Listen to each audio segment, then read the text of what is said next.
Oh God, yes, we can talk about that, Woody. Oh my God. So my Okay. case manager in prison, this is the guy who's responsible for like handling he like schedules me if I want to take classes or if I want to take certain drug programs or whatever, all kind of nonsense. And he also handles my paperwork, which is very important for me because I want to leave prison. Yeah.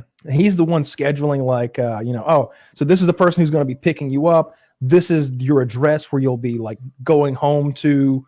Okay. And he's like getting all that data, my personal information, name and numbers and such. And that he's sending that to my probation officer so that everything is set and the ball is already rolling on release day. And it's supposed to be like that. The man is dyslexic. And I don't mean that as some sort of like, yeah, he's retarded. No, the man has dyslexia. All right. He fucked my paperwork up so many times. It was scary by the end. Like the first time, I don't know how many times we redid the paperwork. It's at least 6. It might be 8. And this is simple paperwork. It's name and address. Yeah. Once a week, he was fucking it up. He did it 3 times while I sat there and watched him. Dude, he sounds like a retard. like he went to college. He had his diploma on the wall. It was the University of Alabama, though. Roll Tide. So this guy, he's butchered the paperwork twice now. And I go in there and I'm trying to catch him every day. We're not allowed to go see these people all willy nilly. I have to wait till 3 p.m. and like that's when his doors open and it closes at 3:30 p.m. and that's it. If you miss him, you missed him. And so I go in there. I'm like, hey, did we get that paperwork sorted? Because you have my address and the address of the person who's going to be picking me up reversed.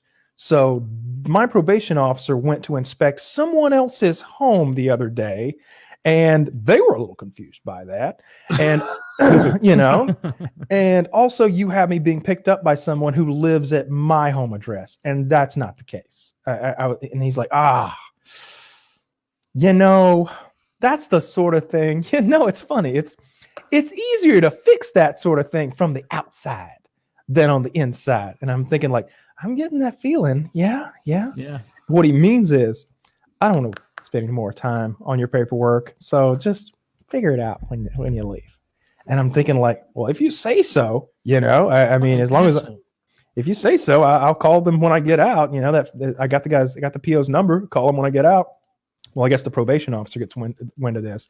And so like his boss calls this guy and bitches him out. And so he calls me back to his office like a week later and he's like mad at me seemingly. He's like, well, they want it done a certain way. And I'm like, you mean the right way? They want it done accurately? Bizarre. Isn't this your job? Isn't this like all you do?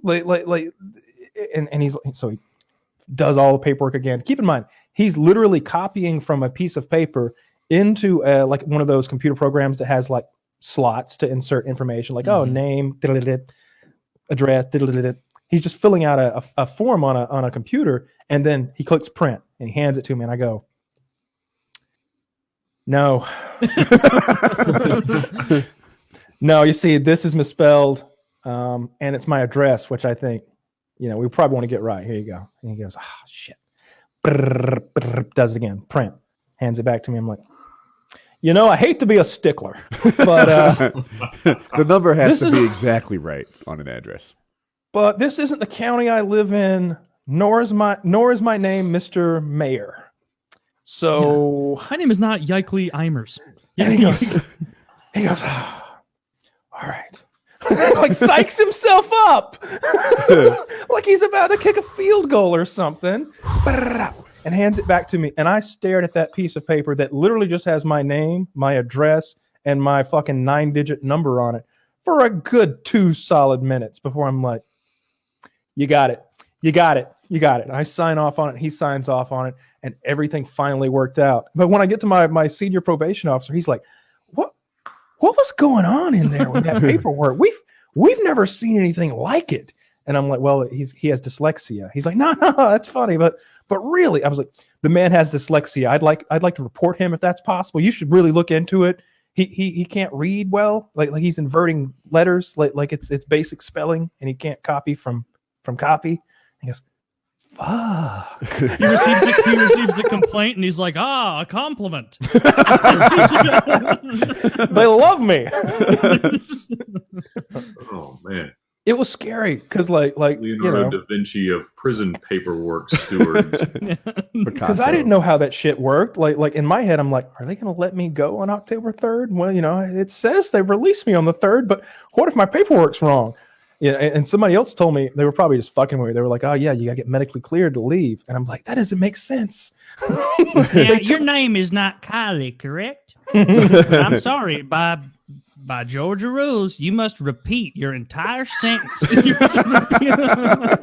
This Kylie feller has served too much, but you, Mr. Kyle, not a day in our system. Wait, you got out of prison 2 weeks ago? Yeah. Oh, for what? Possession of marijuana. Yeah. That 2 months is what that gets you? In federal prison, yes. Oh, wow. Yeah, it's a good time. That's cool kid prison. Yeah, it really is. If you have a choice, you want to go with the federal prison system. Is that? I can't tell if you're goofing because Office Space made it seem like federal's not the good one.